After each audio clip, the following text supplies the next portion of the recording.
Hey there, welcome back to Farmcraft. I'm John.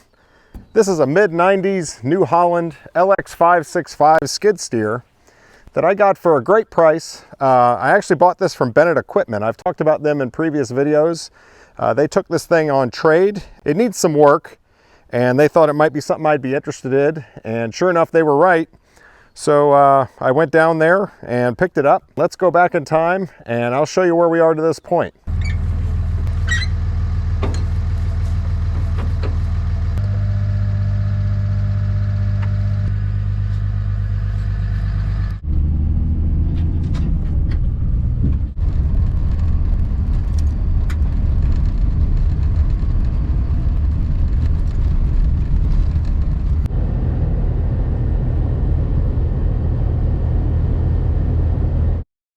Well, there she is, thing of beauty. Yeah, she's a little rough around the edges in some areas, but that's all right. I'm getting a heck of a deal. Gonna need new tires, and obviously it doesn't have tracks, but you can get those kind of tracks that'll go over tires if I need it. But for around the farm, I think a lot of this stuff, I'm not gonna be in the mud. I'm gonna be in a field, I'm gonna be back in the woods on a trail. I don't think I'm gonna need tracks that often.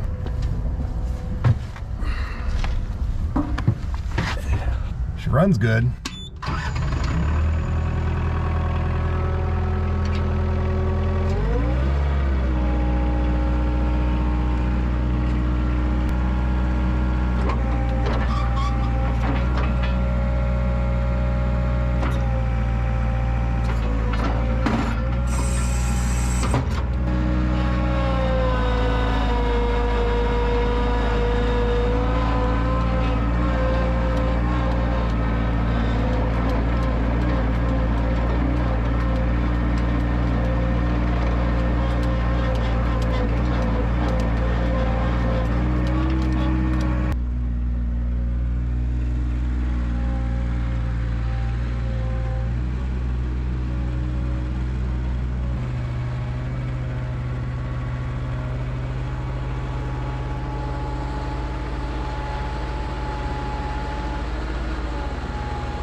All right, there she is.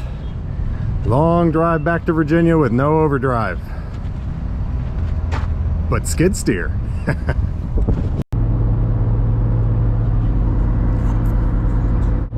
Well, the sun's setting. Still got a long way to go.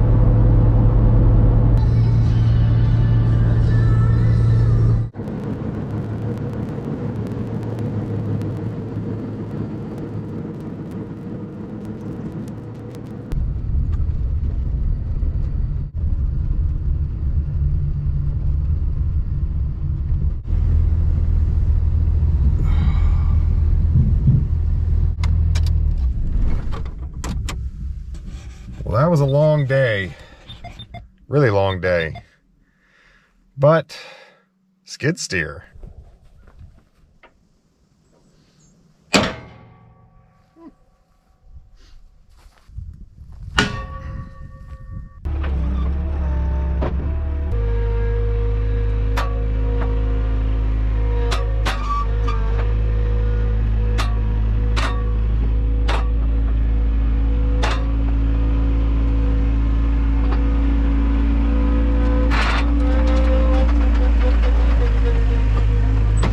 Well, there she is, the newest member of the family.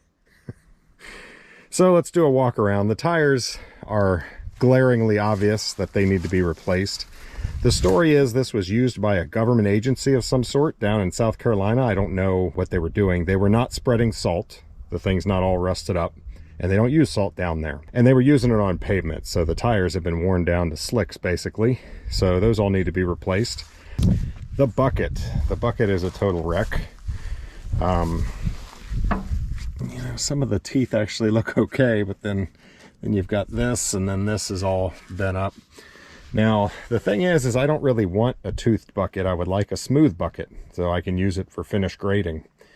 And the rest of the bucket actually is decent. You know, that's solid. It's not all rusted, it's not cracked, it's a little bent in a couple places. The mount looks fine. So my thoughts on the bucket: I'm going to cut all the teeth off of it. I will trim this back and flatten that out some, and then get a cutting edge and weld it on there. And I think I'll have a serviceable bucket. Should last for a while.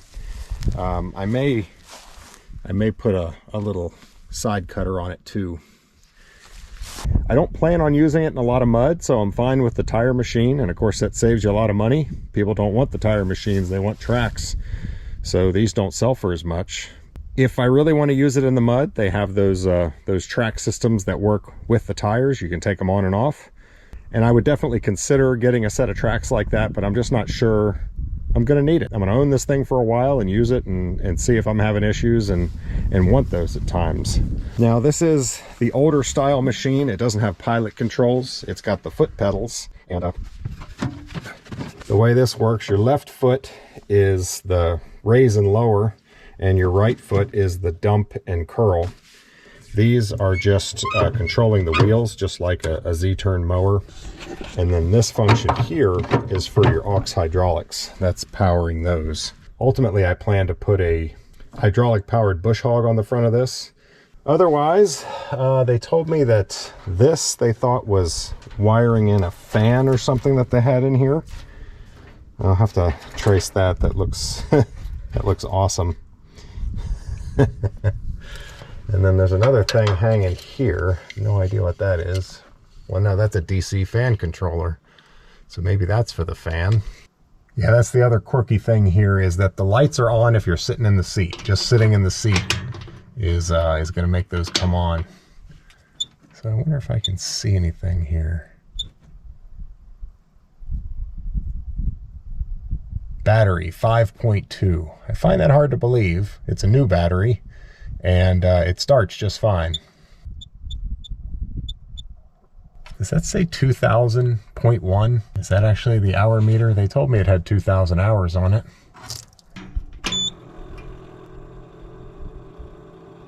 And now it's saying 12.1.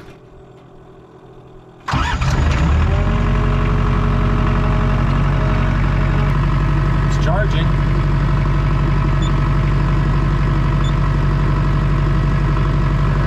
Gives you a temperature.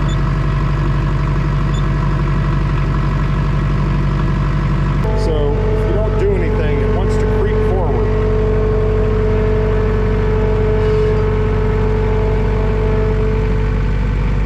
If I just pull the right handle back a little bit, it stops. So might need a little adjustment there. I gotta put the old seatbelt on to do any of the other functions. So bucket up. I'm stepping with my left heel. Oh, hang on, let's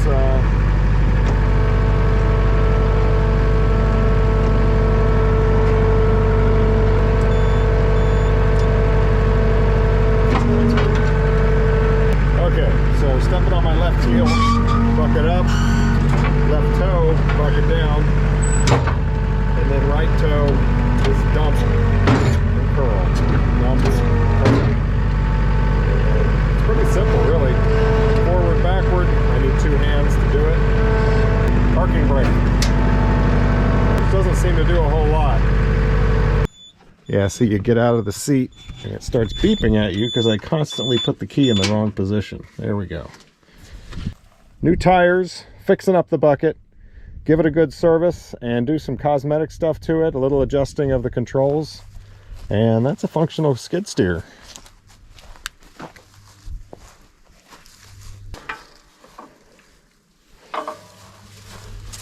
What is that? Is that a fuel pump? Looks like it.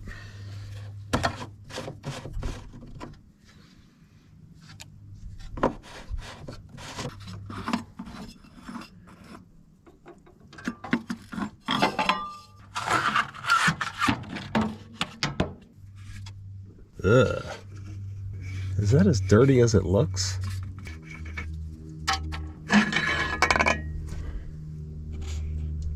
It's dirty enough. I'd like that to be a little cleaner, so we'll get a new one of those. Coolant. It's full, looks green, doesn't look all nasty.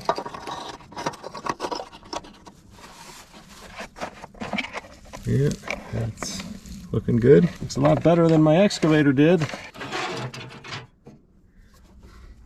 Oil, I already checked this. But yeah, doesn't look bad, I mean, for a diesel. And there's a fair amount of like gunk and oil on that engine. I don't know if something's leaking or if it's just been that long since it's been cleaned. So we'll probably give this a good power washing.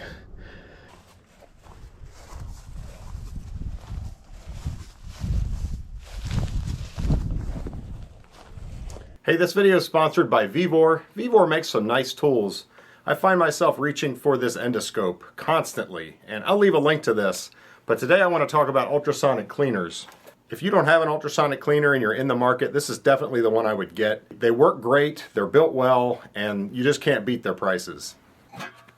I use ultrasonic cleaners for cleaning carbs and some other things when I'm doing mechanics work, and this is a great size. Your little carbs, you know, this is a chainsaw carburetor, obviously it's going to fit in there just fine. Here's a bigger carburetor off of my sawmill, and it fits in there just fine too, but it's not such a big container that it deters you from actually using it. Let me show you what I mean. This is the first cleaner I got, also made by Vevor. Works great. I've never had a problem with it, except it's too big. You know, I don't think I've ever needed this much capacity. My thinking was, well, let's just get the big one, and then I'm going to be able to clean anything that I want. And that's true, but when it comes time to clean this, do you really want to get this out and fill it up with 5 gallons of hot water and whatever solvents or soap or anything? The answer is no. I find myself not doing it. Well, let's be honest. I'm not doing it probably because I'm lazy, but it just seems ridiculous to use this big thing for something like that. You can fit a piston in there, or even 4 of them, or maybe a water pump off of a boom lift. That would fit in there just fine, or maybe all of them together. So if you're in the market for an ultrasonic cleaner, I would definitely check this one out. This is their 10-liter. Link is in the description. All right, enough yakking. Let's get back to work.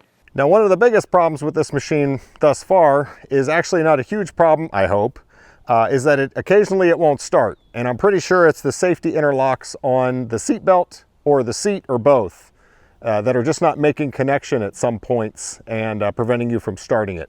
You have to fiddle around with those and then it'll start. I'm finally ready to get working on this thing. The first thing I want to do, though, is let's get it pulled over towards the shop and get out the power washer and clean it up. Whether it's going to work right now, I don't know.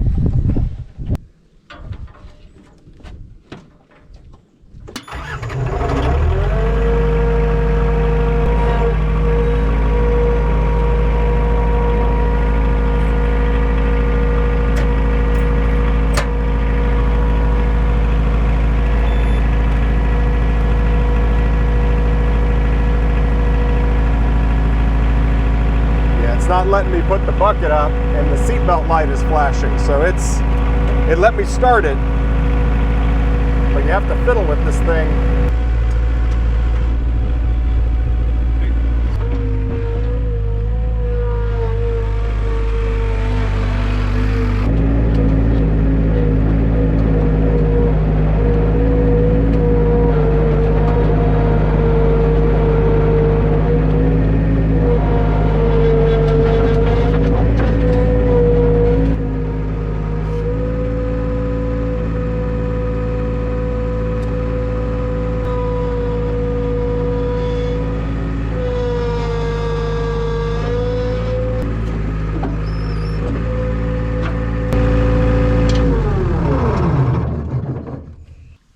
So that little lever there is the boom lock, and that extends these pins out so that boom can't come down. So yeah, that's nice. That'll open things up for me so that I can get it cleaned off a little better.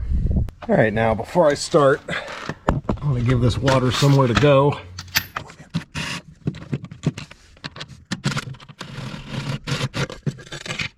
Exactly. As I'm washing up this thing, I'm gonna give all this junk a place to come out. Anybody want some Blistex? Still good.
Don't know if that's going to come across on camera. That looks a lot better. It's not perfect. There's still 20 years of grease and grime down in the very bottom. But I mean, the engine now is very good. As long as you're not reaching to the very bottom of the pit. What? Big improvement. Got underneath the seat as well. And we can try to figure out how to adjust that control so that that's not always trying to creep forward. Okay, so this is a fuel water separator. I don't know if there's a filter in there as well, but it has a little turn knob on the bottom. I can't really get my hand on. There it goes. Let's see what comes out. Lots of fuel. No water. The inline fuel filter that's right before that looks perfect. There's basically no sediment on it. Here, you can see. I mean, that thing looks really good. And of course, the fuel tank is plastic. This is the tank right here. So there's not going to be any rust or anything in there. So as long as you put in clean fuel, this system should stay pretty darn clean. So I think I'm going to leave those alone. I think we're good there. All right, while I'm here, I'm going to go ahead and change out these air filters. I remember it looked pretty bad in here.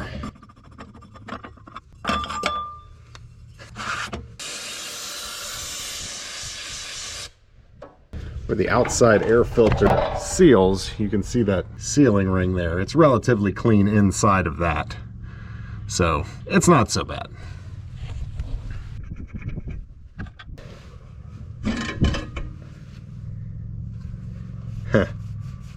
You know, I do think that filter used to be white, because here's the new one, and they are both Napa filters. That's the same part number.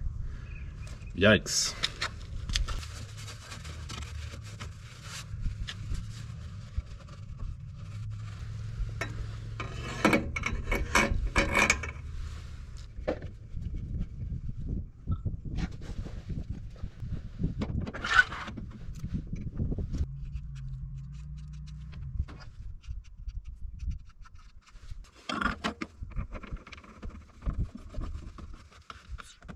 Yeah, so they had this thing with that wing nut on the outside, but that doesn't really push this firm against the back, which means air can get right behind the outer filter, which explains why the inner filter was so dirty. I think this is how it's supposed to be. And then that goes there, and I just need something to hold that cap on. Let me see what I got.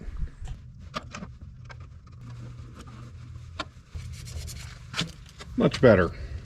All right, so I flipped the seat up and everything. I'm gonna start it now and bring the boom down. I wanna do some more power washing around the bucket area. And we'll see if it'll start, and we'll see if it'll allow me to do the up and down. This seat interlock thing, I really gotta get that sorted out.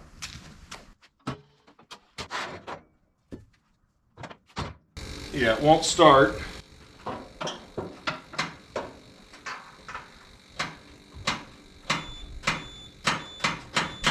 These interlock things, I don't have a problem with them as long as they work, but this will drive you crazy.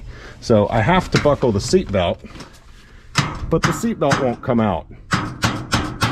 Hey, I got it out, enough to buckle it. So now I can't let it go back in. I've got to fix this. This drives you nuts. When you get in the machine to try to start it, you can't use it because of these interlocks.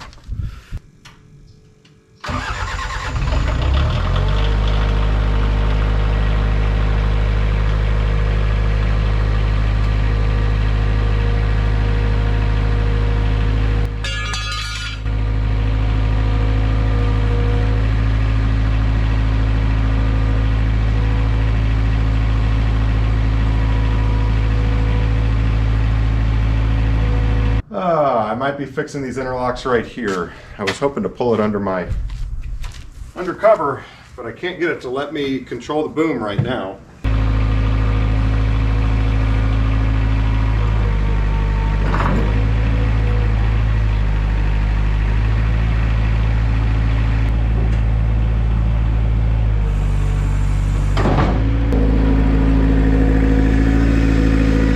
I wonder if I can use my car lift to lift this thing up. That would be pretty handy.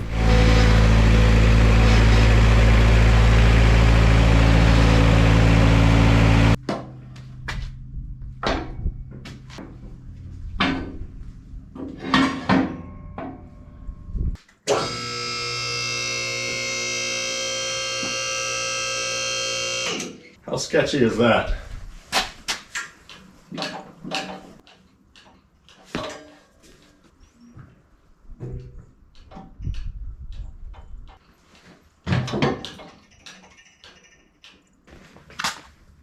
It'd be great if I could put the lift pad back here. I'd have a much wider footprint, but it's at an angle and I don't trust it to not. I mean, it has locks on it, but I think you're much better off being on flat. And maybe I should weld something on here for the future that I can put the lift on, that'll pick that up and be nice and stable. You can see, I mean, these arms have to be pretty much at a 90, otherwise they end up way back there. One of the things I want to do while it's on this lift is get this tire off, and I don't know if I'll be able to do that because there's not a whole lot of clearance there. Not much clearance. And that thing isn't all the way on. That is extended all the way out. That one's better, but it's also extended all the way out. Yeah, see, if I had something out here that I could put that pad on, then I could have this arm back. I'd have a wider footprint, and I could move the whole skid steer back so those front arms had more reach into the bottom of the frame. I guess the question is it good enough for now?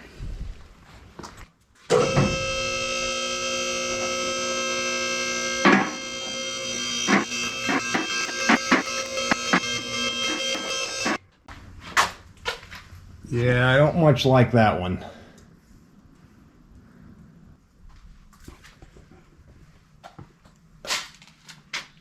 We can pop this cover plate off of here real quick though. And then I want to get these tires off. I'm just going to take the tires in my truck to the tire shop and have them change them out. A lot easier that way.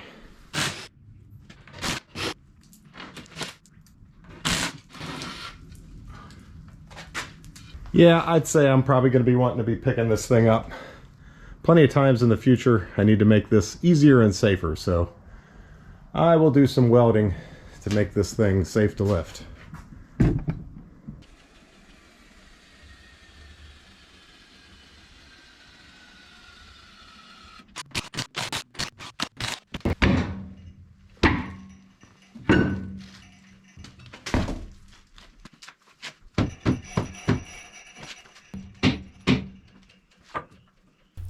The lift arms weren't leaving me enough room to get this rear tire off, so I got some jack stands and lowered it onto those.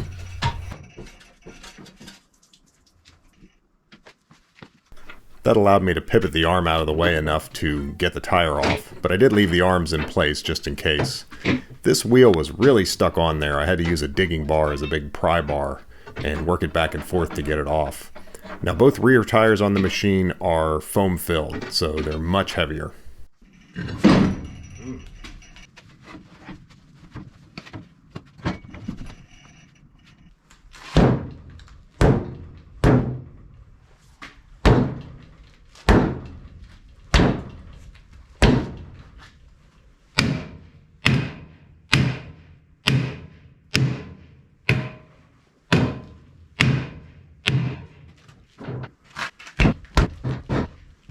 Let me just pop these wheels off of here real quick, he said.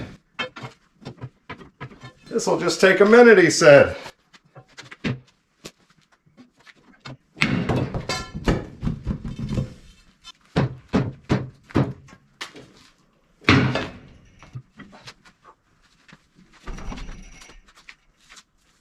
So with the wheels out of the way, I can rotate that in more and get it to where I can work on it safely for now. And then when it comes time to put the wheels back on, I'll just lower back onto the jack stands. You know, they must have really been doing some lifting with this. I was looking in the service manual and I think it said it was originally designed to have 2 counterweights on each side. Those are 60 pounds each. So that's 240 plus the bracket and everything. It's easily 250, and then there's another on the other side, so there's 500 pounds of counterweight on the back of this machine. But they also had foam-filled rear tires, so they were really trying to counterweight on this thing. I don't think I'm going to have that issue. A lot of what I'm going to be doing with it is running a bush hog that weighs a little under 1,000 pounds on the front, and this thing can lift like 1,900, so shouldn't have any problem with that, I hope. Well, it's rainy and it's cold. So I am going to take the seat off and also, holy shit, the jack stands just fell over. Well, that's why I left the lift under there as a just in case. Yikes. All right.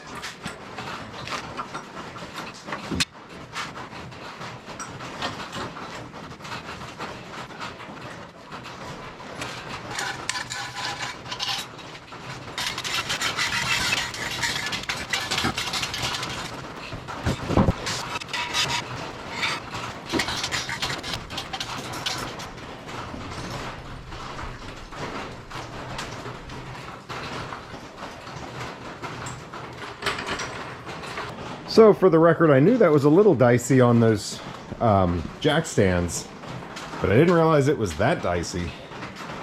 And yeah, that's why I left the lift arms out underneath it. And that's what really caught it. All I did was step on the center of the bucket right there, and down it came. So it's back underneath the lift. Should do fine with lifting it up.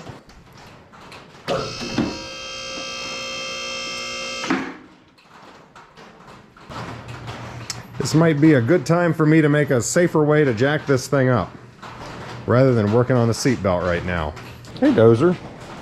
Dozer, have you been brown nosing again? He digs in the dirt. He's always got this dirt on his nose. Dozer, don't be a brown noser. Come on, man. Ah, get out of there. Anything nasty you love. What's up with that? Alright, we now have big chunks of wood, front and back, plus a couple jack stands that are just there for backup. So let's lower it down.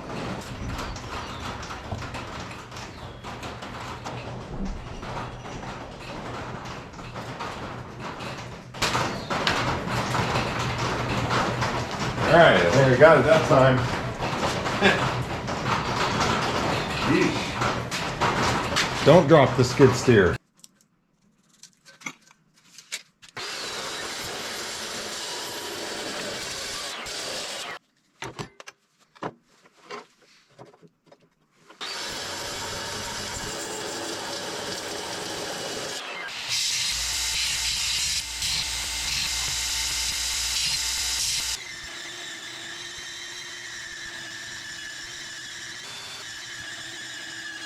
So we're on the rear corner of the machine here.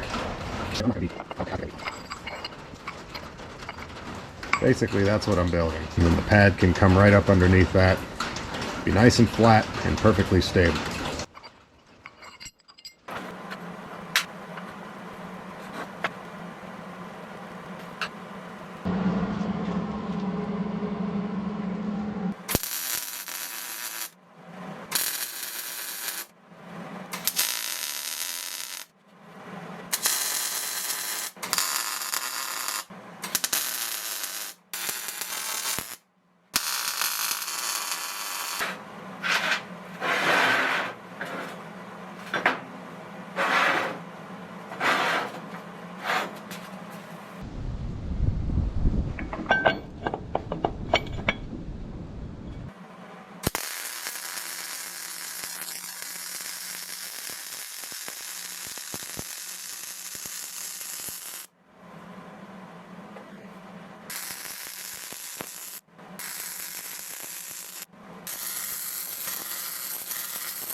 Well, that's probably total overkill, but I'm welding like my life depends on it, because it does.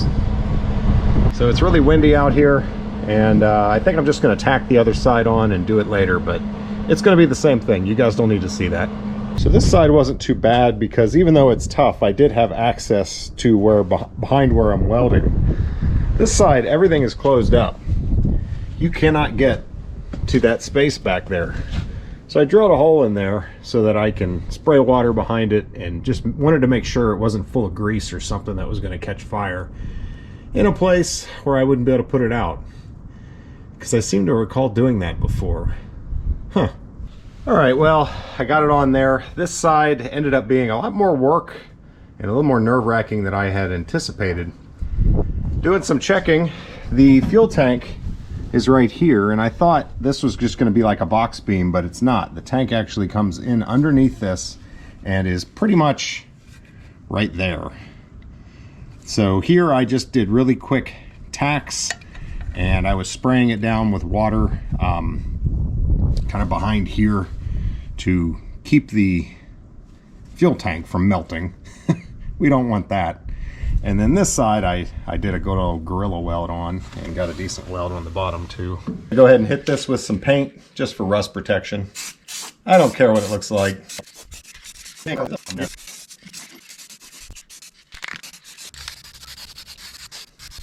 Okay, so those are done. And the next thing I need to do is work on these interlocks. So I'm just going to leave the skid steer on the cribbing. Let's not have any more drops of the skid steer. I want to take the seat out, and I want to take the seat belt out so that I can fix both. I should clarify that I think part of what is going on here, there is a pressure sensor in the seat. That works, because every time I sit down, the lights here come on. In fact, I can probably just press on it. Yeah. See, every time you press on the seat, those lights come on, so that works. It's the seatbelt sensor that doesn't, and I'm pretty sure that's what this was supposed to be, but they rigged it in with these horrible connectors that never work for very long. So I think that's probably the issue. What the computer is looking for every time the operator gets in is for you to sit down and then buckle your seatbelt. So if you just leave the seatbelt buckled, it doesn't work. A little bit of logic in the computer prevents you from bypassing it that easily. So basically you have to sit down and then you have to do the seatbelt. So what I'm doing is, when the wires work, I sit down and then I flip this switch, which basically simulates doing the seatbelt.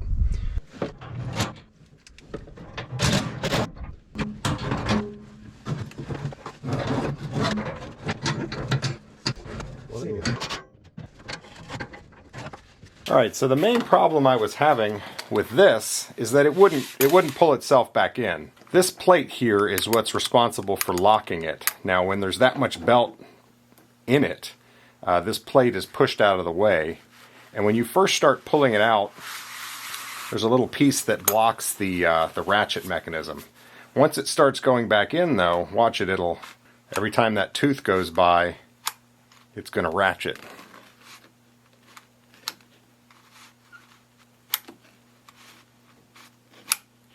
And that's what it's supposed to do. So, and then when enough belt retracts, that gets pushed up and it'll allow you to pull it out again. And when you first pull it out, this cam further that way holds it in position so that it'll allow you to pull it out that first time. But as soon as you let up, that drops down and now it's going to ratchet. It just wouldn't retract. So, you know, if you're here and it's locking and then you let go and it doesn't do anything, well, now what? Because you just basically have a locked seat belt, which is what I had. When I was pulling this out, this fell down. This is an enter key from a keyboard. And I'm thinking it must have been jammed back in there somewhere. I don't know. But it seems to be working just fine now. We'll see if that continues to work. If not, I'm going to have to buy a new one of those. That seat is pretty rough. It's actually fairly comfortable, but man, it's ugly. So I'm going to get online and see how much it would cost for me to get a new seat. All right, there's just 2 wires going to the seat belt. I think in this position it's not buckled. Now it is buckled. So let's see what happens when we buckle. Nothing. So yeah, that is not working, and that's why they put that this little switch on there.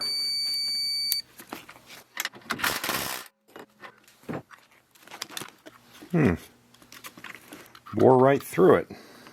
There's your problem, lady.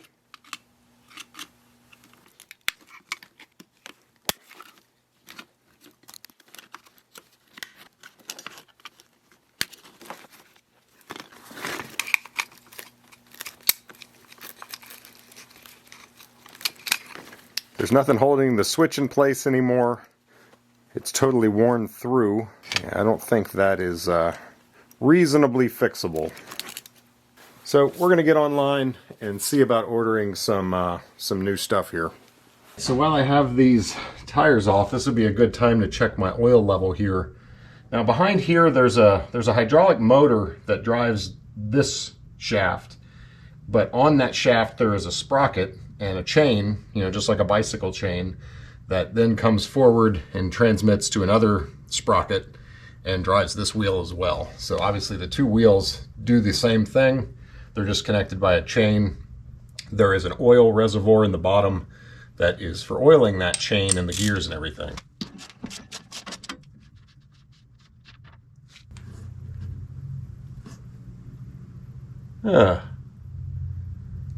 There's water in that, so that's not ideal. How do you drain that? I looked for quite a while for a drain plug, but could not find one, so I'm taking this plate off. Seems like you ought to be able to just take it off, but nope.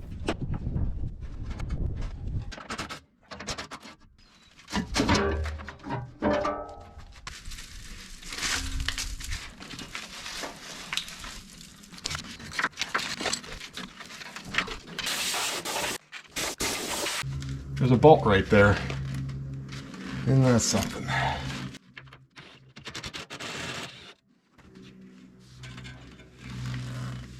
So it comes forward, and then this is the drive, and there's a chain going to each wheel. This is the reason I'm in here. That is nasty oil. So I checked my service manual. It says there's supposed to be a drain plug on this thing. I have looked it over for way longer than I should have. It's not here. My service manual must be for a later model. I'm kind of tempted to drill a hole in it and then just tap it and plug it, but let me see if I can siphon it. It might not be that bad.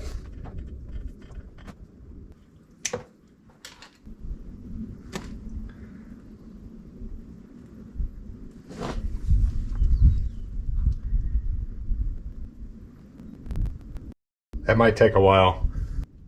Let me go around and I'll check the other side. Hopefully it doesn't have water in it and I can just make sure it's full. Perfect.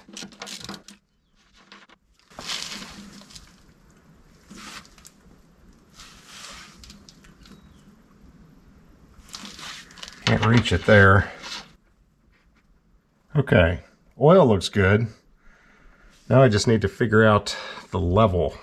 I don't know if that means it fills up to the bottom. It doesn't say in the manual. It just says 2 gallons. So I can fill that other side up and see where the level is, and then measure it and use that to determine this side. I think that's what I'm gonna do. Well, that actually ended up working quite well. There's oh, that's just like Permatex. That's a piece of rubber, silicone or something. Silicone, and you can see water droplets in it.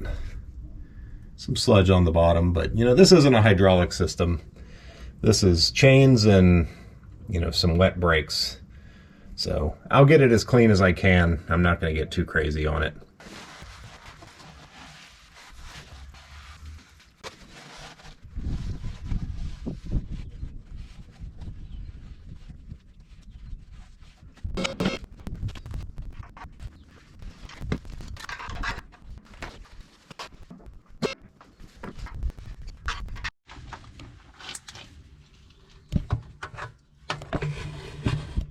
It's not perfect in there, but it's certainly good enough for who it's for.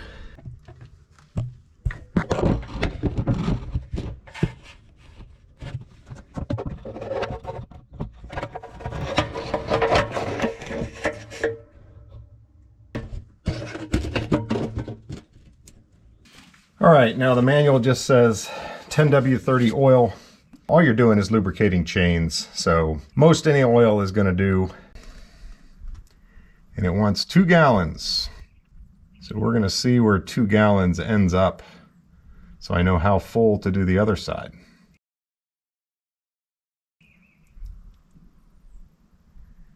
Came up a lot. So that has me thinking that it was low. It's almost up to this bolt hole here, and it was just barely weeping out of there when I took it off. I think what I need to do is go ahead and put this plate on, and then I will fill the rest of it through the plug.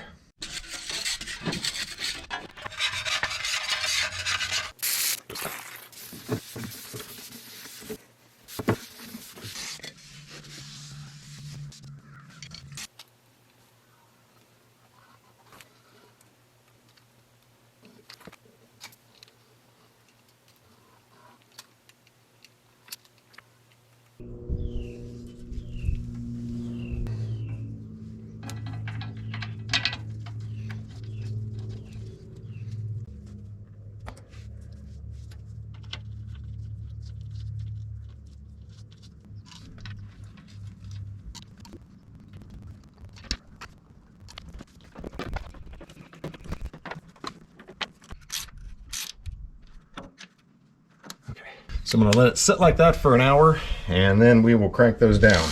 There's a couple grease zerks on these hubs.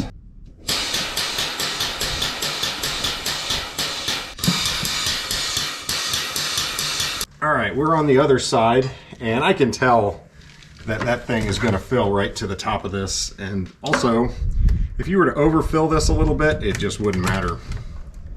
So I'm going to go ahead and fill this thing up.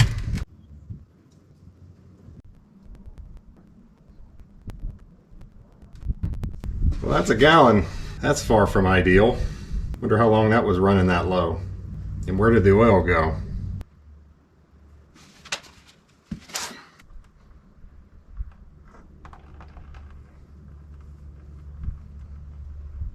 There's only like a quarter of this left. There was barely any oil in the bottom of that thing. Oh well, we'll see what it does. So back to the side I just put the cover plate on. I tend to get impatient and I don't want to wait, but I also don't want this thing to leak. I'm going to wait 24 hours before I put oil in it.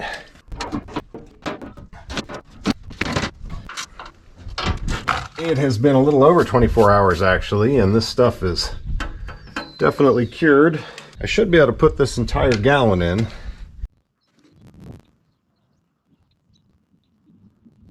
All right, this is about empty and it's just started dripping, so yeah.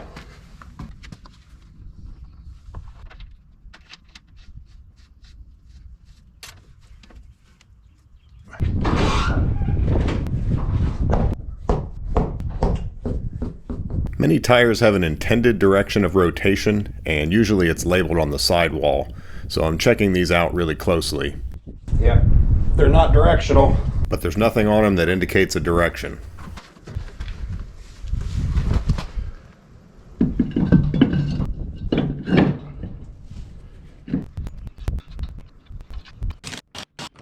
Well, they certainly went on easier than they came off.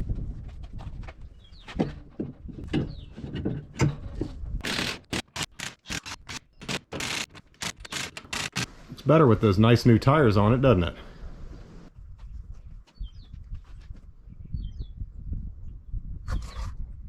I'm just noticing that this tread is not symmetric. Well, that's annoying. There's nothing on this tire that says direction of rotation. I just called the tire shop, and hard to explain over the phone, but we got that the tire is supposed to be in this orientation when it's when you're looking at it from the front, like we are now. In other words, the fins are slanting down towards the center from the front. See, now if you go to the other side of the machine and you flip this tire around, like say I put this one on the other side, now it would be angled down to the outside and up to the inside. So they are directional. You want it the best traction going forward, and forward you want it to be hitting this nice thick wall there, not this. So they go this way, which is fine and dandy, except that one's wrong. So I have to take that one back off. At least that one is right.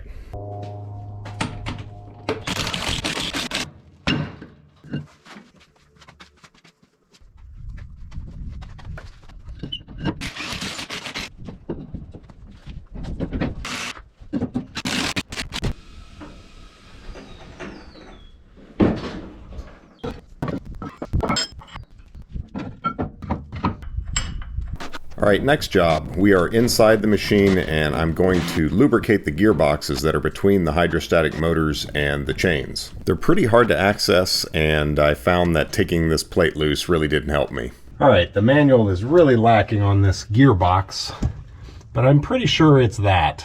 And I think that I've cleaned off right there is the fill plug.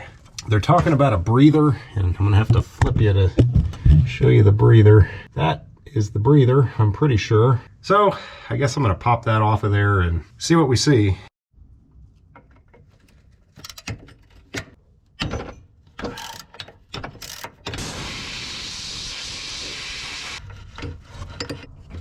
Yeah, there's nothing in that. So I've got a piece of cable in here. I'm gonna thread it down in there and see. Dry. Don't like that. I guess I ought to check the other side, see how it looks. Here I'm fishing a wire down into the other side to check for oil. Yeah, there's a little bit of oil in that. And it does smell like gear oil. So I think I'm in the right spot. So the question is, how much do I fill it? Is it supposed to be full to the top? It doesn't say a word about it in the manual. It says 2 quarts, but I have no idea how much is in there. So I'm checking this side again using this white wire so that I can see a little better. Now I can't really get this to the bottom of the tank. There is a little bit of oil on it. So there's some oil in there. It's hard to tell how much. So I called around, and you could drain it and then put in 2 quarts, but that's a lot of extra work. What this mechanic recommended that I do is just fill it up until I can just see oil at the bottom of the elbow. I don't have to fill it until it's coming out of the drain plug, but I should see some oil where this plug is. There's a little bit of rust and crud I can see right inside that. Now, there's a little funnel in there, and we can put in some gear oil. Have to fill it slowly. So this is going to take a while, and it's not very exciting to film. We'll see you back. Okay, I don't know if that's going to show up on camera, but there's definitely oil, in the bottom of that elbow, and same with this side. So it took less than 2 quarts, like 1 3/4. At worst they were low but not dry. It's also possible now that they're a little over full, and that's not going to be a problem because it has a breather and oil can just come out of the breather if it needs to. But at least I know that it's lubricated now. So those ought to be good for a long time. Let's get those plugs back on. Yeah, that is one good looking seat. I almost feel silly replacing it.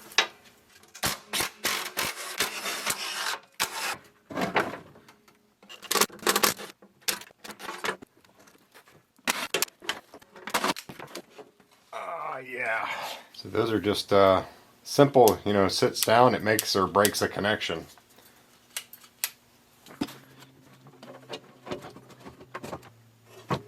How about that, huh? It was one of the cheapest ones there was. Got it off of eBay, kind of rolled the dice, and it seems to be pretty well built. That's a heavy vinyl layer there. Should last a good while. I didn't feel like spending $500 for a seat. To figure out how to get these sensors in there.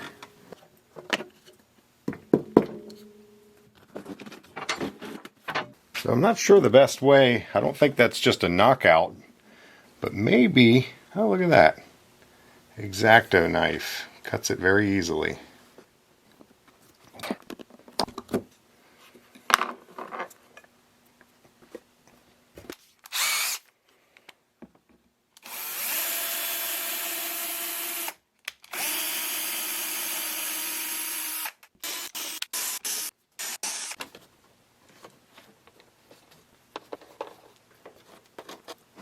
So there's not quite as much clearance with this seat as there was with the old one, which also means it's going to be sitting down a little bit lower. For right now, I am going to put some washers in here just to pad it up a little bit.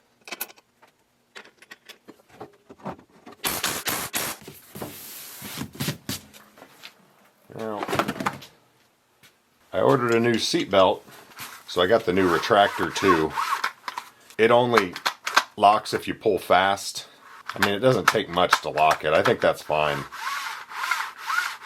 think I'm going to use that one.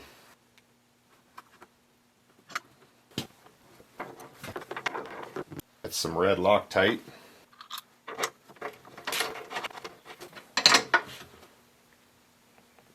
Click.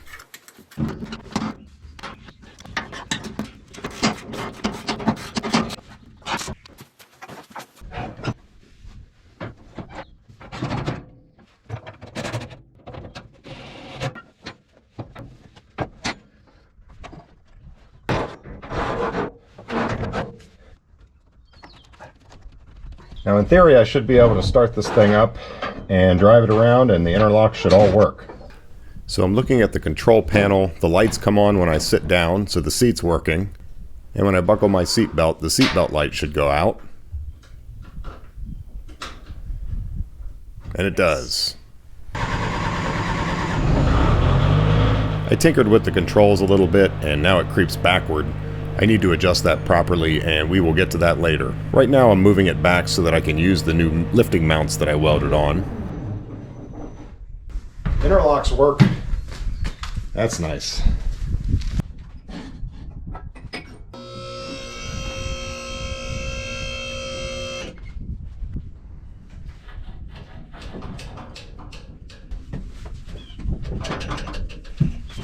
Yep, that's good.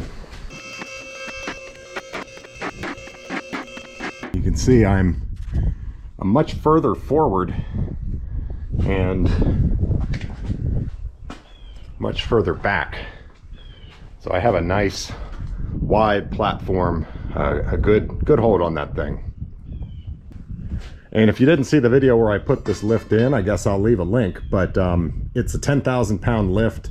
I've got it on a 4-inch slab, so it's only rated for 9,000 pounds in that configuration. So, but you know, this, even with the counterweights, is like 6. It's fine. Do you see that? Do you see that?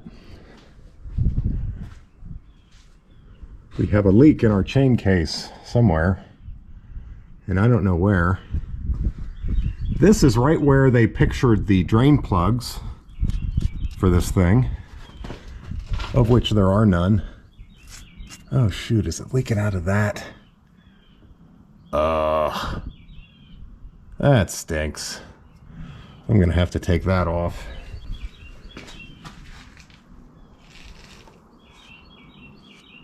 Looks like both of them might be leaking. That's a bummer. This side too? Good grief. Apparently we had a bad design. Yeah, look at that. Both sides leaking. Wow. I thought this was going to be one video. I'm starting to think otherwise.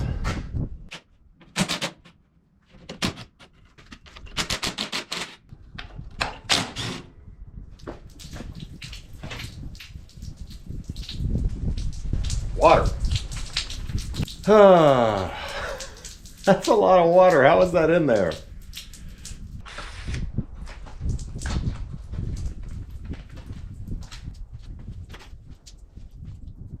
So it looks like these bolts that also hold the counterweights on, but there's bolts on top to hold that in place. It's not going anywhere. I think those go through and get it here. So I need to take those out as well. Another 2 bolts here. Man, that thing's on there.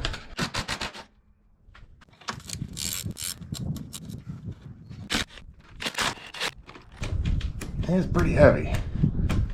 All right, let's go back down to the ground.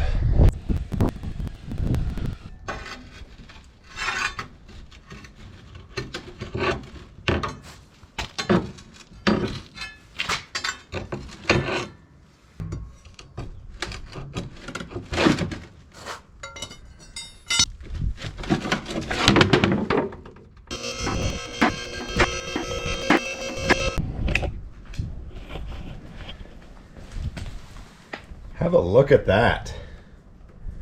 That's just a lot of wonderful stuff. Inches of it. Now see, that one's welded on. I wish I could get in there too and get all that junk out of there. I just see that as a fire hazard. So that's the diesel fuel tank. It is a funky shape. Yeah, and you can see how close it was to where I was welding. This here, I guess it's just a support structure. I don't think there's anything in it. But obviously it's been holding water, and I need to make sure it drains. There was no bolt in the center, so I think I'm just gonna open that up. The question is, do I want to power wash this thing from the bottom? I guess. I don't see any reason not to. As far as where the water got into the chain case, generally it's where it's leaking oil is where the water got in. So, you know, since it's leaking right here, if this thing was run in deep water, or I guess possibly even just rain, water would get in. But I suspect it probably ran through a puddle, something to give it some positive pressure to push that water in there. And then look at this loveliness.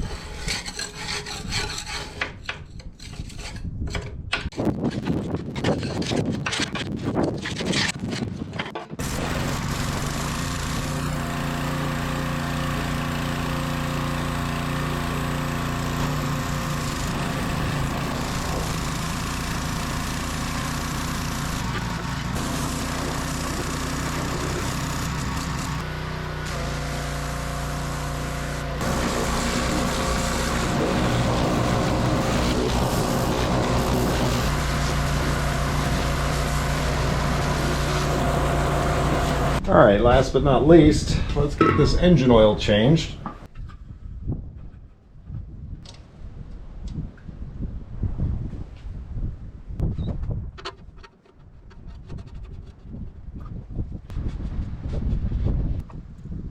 All right, now the filter we have to do from above.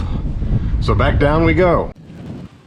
Just for perspective, this is chest height or just under chest height for me. This is pretty high. It's not exactly convenient. Like, that's as far as I can reach. And the oil filter is there. So we're going to be doing some twister acrobatics to get it. I'm hoping it won't be so tight and I can just undo it with my hand. Sometimes you can get away with that. Boy, you're supposed to reach that thing. Yeah, need a wrench.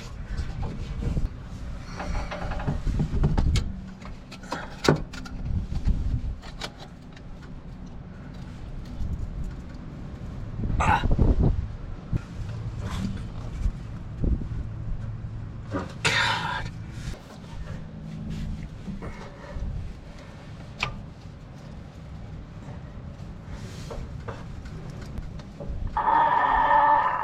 God darn it. The heck cranks it down that tight?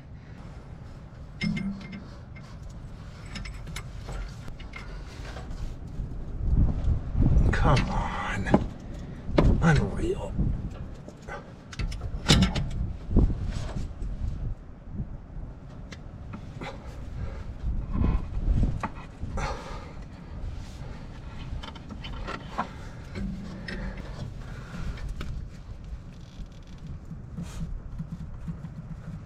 It's moving.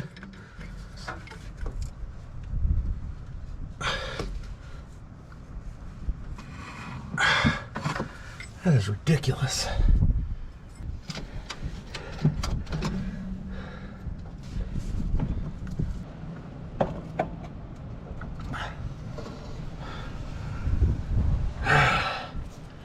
I don't know if you saw that. I was cranking so hard on that thing, it actually bent the oil filter. Here goes the new filter. Typically, I turn these until they contact the block, and then I tighten another 3/4 of a turn. And that's what I'm going to do with this one. All right.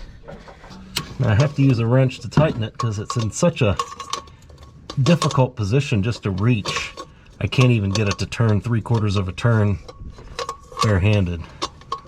Man, this one might win the prize for the most difficult oil filter I've ever changed. That thing was a lot easier to work on. I still have more to do on that. I'll get to that at some point. All right, now we need to fill up the engine oil.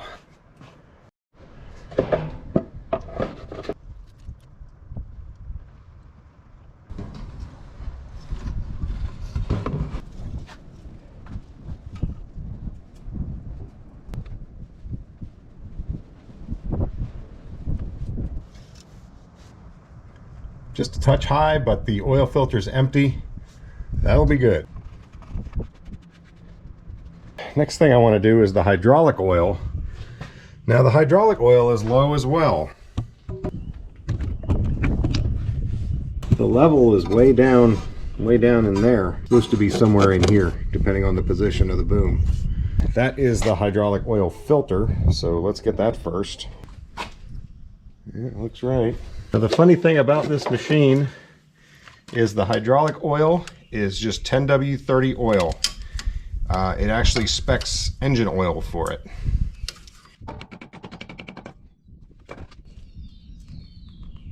What in the world cranks down a filter like this?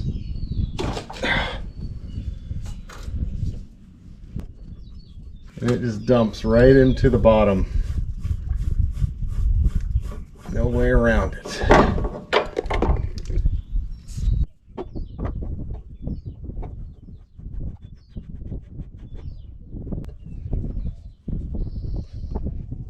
Actually said to spin it a half turn from when it contacted, and I'm not quite there. It's gonna do it. So this is the hydraulic oil tank. And I have struggled with this a little bit. I have checked the manual probably 3 or 4 times to verify that what you put in here is motor oil. The hydrostatic pumps also run off of this, and like on my lawnmower, they also use motor oil. Hydrostatic pumps, I think, frequently use motor oil. The rest of it is just a gear pump and the hydraulic cylinders. So, Motorola hydraulic oil. Obviously, they've designed it so that it'll be fine. But it definitely feels weird putting motor oil into a hydraulic system. Never done that before. Hard to show you, but that is right at the full line. Took about 2 gallons, and it's a 6-gallon reservoir, so got to have a leak somewhere.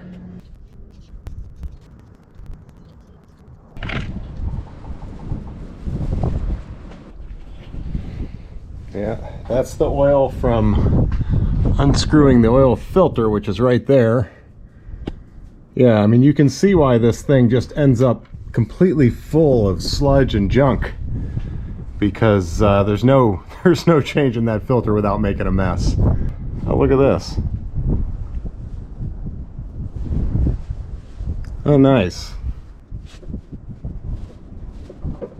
That's diesel fuel weeping out of the tank. Boy, that's awesome. I'm thrilled to see that. Man. I guess the only good thing I can say here is that there's a port right there that I could probably reach in and plug it from the inside if I need to.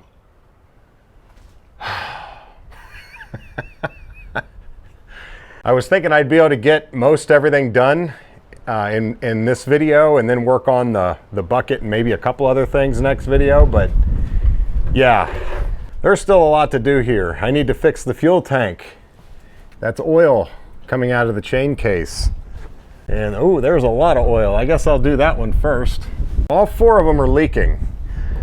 Bad design, maybe? That cover plate is leaking. So I'm gonna get to take that off as well. All right. And then the bucket. Gonna turn this into a smooth-edged bucket with a new cutting edge. Kind of looking forward to that. I think that'll go okay. Oop, just jinxed myself. I'll probably get out the air hammer and get some of this concrete off of here. No sense carrying that around forever. I'm gonna need to keep an eye on the gearboxes to see if they're leaking. They are kind of up behind that. Why didn't they make this so you can take it off? That's a good question for you guys. Do you ever cut these off? All right, guys, so more work to do on this thing than I was anticipating. I know you're shocked, but I'm still not terribly upset with it. You know, there are some aspects to it that are hard to work on, but I think anytime you have a compact machine where they're trying to stuff everything they can into the smallest package, that's kind of going to be the case. I know some of the newer ones have more convenient ways to work on them, the whole cab kind of lifting off and everything, but you know, you get what you pay for. So what did I pay for this? In spite of the problems that I've found, which are quite a few more than I expected, I still think I did okay. So place your bets. What do you actually put a comment down below? What do you think I paid for this thing? It's got 2,000 hours on it. It's probably like 1995 or 6, something like that. And Bennett Equipment, they got this thing on trade. They asked me if I wanted it. They told me that they haven't checked it out or anything. Well, I mean, a guy looked at it real quick just to verify that it worked and that it wasn't pouring oil out and all that. But they did not give it a service. So all the stuff that I've discovered, they had no means to discover because I told them I would take care of that. And I did, and I'm kind of paying the price. So what did they charge me for it? $6,000. I don't know if you've looked at skid steers lately in the market. I think that's a pretty good darn price, even for a wheeled machine. Relatively low hours. I think this is going to be a welcome addition to the fleet, and I expect to be using this for many years in the future. So yeah, it's got a little more to do to it than I expected, but that's fine. All of it can be fixed. It runs well.